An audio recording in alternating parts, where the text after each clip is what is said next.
उस खराब स्थिति के आने का, उस मनुष्य दिन के आने का वेट मत करो। आपको पहले ही पता चल जाता है कि मेरी अगले महीने स्थिति नहीं है। 2 महीने पहले पता जाता है कि मैं अभी EMI नहीं पे कर पाऊंगा। अब आप इंतजार करते रहते हो कि 3 EMI बाउंस हो जाए। 3 EMI का मतलब 90 दिन, 90 दिन के बाद वो हो जाएगा NPA। जब आपको पता है 2 महीने बाद मैं EMI नहीं दे पाऊंगा, तो अभी बैंक में जब आप EMI भर रहे हो तब बैंक में जाकर के लेटर दो कि साहब मेरी स्थिति आज वैसी नहीं है जब मैंने लोन लिया था, जब जैसी स्थिति थी, अगले 2 महीने बाद मैं EMI नहीं भर पाऊंगा। अब मुझे कोई विकल्प दिया जाए। बैंक क्या क्या विकल्प दे सकता है? बैंक 3 विकल्प दे सकता है। पहला विकल्प होता है आपको कुछ समय दे दे, 6 महीने का, 1 साल का, 2 साल तक का बैंक को समय देने का अधिकार है अगर आपकी स्थिति खराब हो जाती है। कई लोगों ने बताया घर में जो कमाने वाला था वही एक्सपायर कर गया, अब कहां से EMI देगा? बैंक को पता ही नहीं है स्थिति खराब है इतनी। आप फोन नहीं उठा रहे, आप उनके लेटर के जवाब नहीं दे रहे।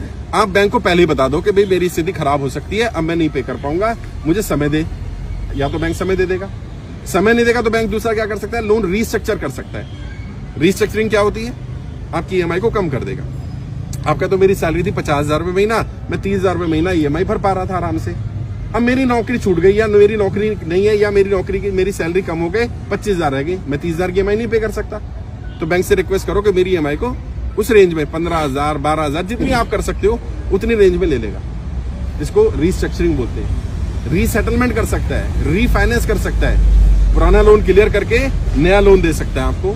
आपकी EMI अब नई वाली जो बनेगी वो कम बन सकती है। एक लीन पीरियड होता है। लीन पीरियड मतलब जिसमें आपको EMI या इंटरेस्ट पे नहीं करना, ऐसा भी लीन पीरियड लिया जा सकता है 6 महीने से लेकर के 2 साल तक का। बैंक से जाकर के बात करो कि मेरी स्थिति खराब है, और जेन्युइन जो स्थिति है वो बताना।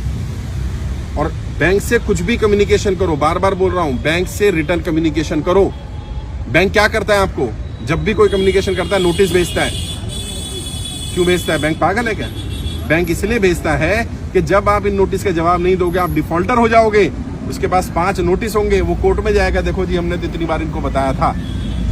अच्छा तुम्हारे पास 10 होंगे तो जज तुम्हारी बात मानेगा कि देखो जी मैंने बैंक को बताया था मेरा व्यापार बंद हो गया है, मैंने बैंक को बताया था मेरी EMI नहीं दे पाऊंगा, मैंने बैंक को बताया था मेरा लोन रीस्ट्रक्चर कर दो, मैंने बैंक को बताया था मेरी EMI कम कर दो, मैंने बैंक को बताया था मेरे घर में कोई बीमार हो गया, मैंने बैंक को बताया था कि मेरी स्थिति खराब हो रही है। बैंक को कोई सपना नहीं आएगा कि आपकी स्थिति आज खराब है, बताना पड़ेगा। अगर बताओगे तो बैंक आपकी बात सुनेगा। अभी गाड़ी में भी हम आ रहे थे तो एक व्यक्ति को बताया गया, उसने जाके बैंक में बात की, EMI जा रही है उसकी। उसने कहा जी मैं अगले महीने से पे नहीं कर पाऊंगा, मुझे कम से कम 2 साल का समय दे दो। बैंक ने कहा 2 साल का समय नहीं मिलेगा आपको, मैक्सिमम मैं 6 महीने का समय दे सकता हूँ। और वो कह रहा सर क्या करना है? मैंने 6 महीने मिल गए ना, पहले 6 महीने का ले ले। 6 महीने में जब 5 महीने हो जाए फिर जाकर के एप्लीकेशन लगाओ कि मेरी स्थिति अभी भी ठीक नहीं हुई। अगर नहीं हुई है, अगर ठीक हो जाए, ऊपर वाला करे, कोई काम चल जाए, कुछ हो जाए तो भरना शुरू कर दो। लगातार 3 इंस्टॉलमेंट बाउंस मत होने देना, क्योंकि अगर लगातार 3 इंस्टॉलमेंट बाउंस हो जाती है तो उसको NPA डिक्लेयर किया जा सकता है। ऑल्दो बैंक इतनी जल्दी NPA नहीं करता। कारण क्या है?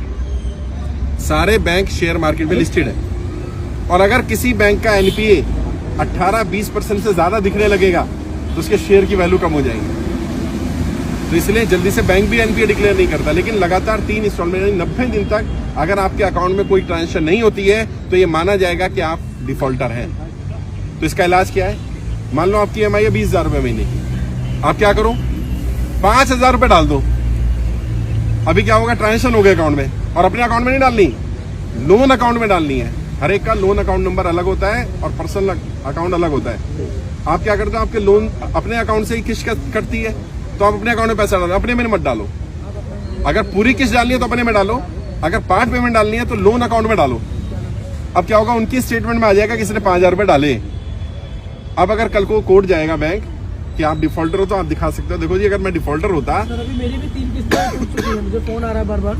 3 नहीं टूटनी चाहिए थी, अगर टूट गई तो अभी 10 तारीख को तीसरी किस्त भी मतलब हो गई, नहीं भर पाया। हाँ अभी टूट गई, फोन आ रहा था। तो बाद में बता देता हूँ। अगर NPA हो गया है तो इसका भी इलाज है। बैंक में जाओ, रिटर्न में एप्लीकेशन, ओरल नहीं, रिटर्न में दो कि मेरी 3 इंस्टॉलमेंट बाउंस हो गई है, ये रीजन है, आगे से मैं इसको कंटिन्यू करने की कोशिश करूंगा, मुझे 3 इंस्टॉलमेंट के लिए समय दे दिया जाए। तो बैंक के पास ये भी अधिकार होता है कि वो 3 इंस्टॉलमेंट को ऐसे ही होल्ड रखे और आगे की कंटिन्यू कर दे। तो क्या होगा? आपका आगे का कंटिन्यू हो गया। अब 3 में जब थोड़ा सा पैसा है, थोड़ा थोड़ा करके 6 महीने साल भर में वो 3 क्लियर कर दो। फिर भी अगर 3 क्लियर नहीं होते तो कम से कम 1 जरूर क्लियर कर देना। 90 दिन डिफॉल्ट नहीं होना चाहिए एक फाइनेंशियल ईयर में।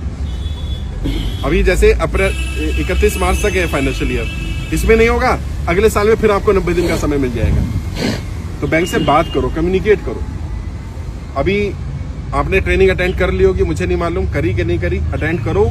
उसमें कर्जे से बाहर निकलने के 20 से ज्यादा तरीके बताए गए हैं। कोई ना कोई तरीका आपके काम जरूर आ जाएगा। आप अपने स्तर पर भी लड़ाई लड़ो, मैं भी लड़ रहा हूँ, साथ मिलकर के लड़ाई लड़ेंगे तभी सफलता मिल पाएगी। दोस्तों उम्मीद करता हूँ आपने ये वीडियो ध्यान से सुनी होगी, और अगर आप भी किसी कर्जे में फंसे हैं, किसी EMI से अगर परेशान हैं, तो इस टाइप की वीडियो देखने के लिए मेरे कमेंट सेक्शन में ज़रूर लिखिएगा, और इस वीडियो को लाइक और शेयर ज़रूर कर दीजिएगा, और मेरे चैनल को सब्सक्राइब कर लीजिएगा। अगर आपको आगे भी ऐसी वीडियो देखना चाहते हैं तो मेरे चैनल को सब्सक्राइब और साथ में घंटी का बटन ज़रूर दबा दीजिएगा। धन्यवाद।